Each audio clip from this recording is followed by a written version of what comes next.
This morning, a behind-the-scenes look at the attempt from the left to whitewash Islamic extremism thanks to WikiLeaks.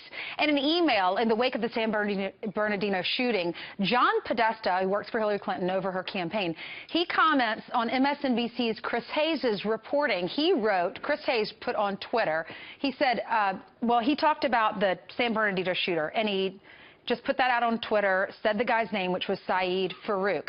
Then John Podesta, this was his response in an email to the Clinton campaign people, thanks to WikiLeaks. He said, better if the guy named Saeed Farouk was reporting that a guy named Christopher Hayes was the shooter. Wow.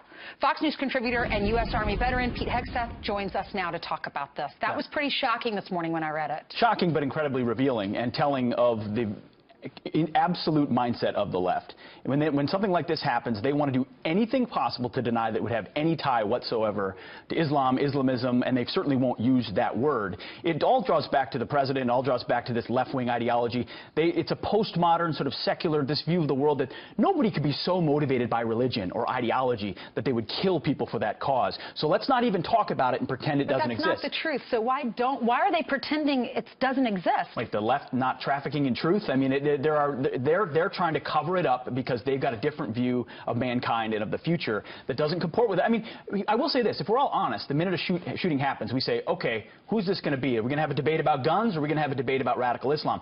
But you don't go on email and say, I wish it was this, I wish it was that. You never wish anything on anybody. This shows you they're more interested in the political agenda than the truth, and especially when it comes to radical Islam. Listen, it's not a religion of peace, it's not a religion of war, it's a religion of submission. If you've read the Quran, you understand that there are violent passages that motivate people just like there are peaceful passages that motivate people. They refuse to look at the facts and the reality of why these individuals are motivated.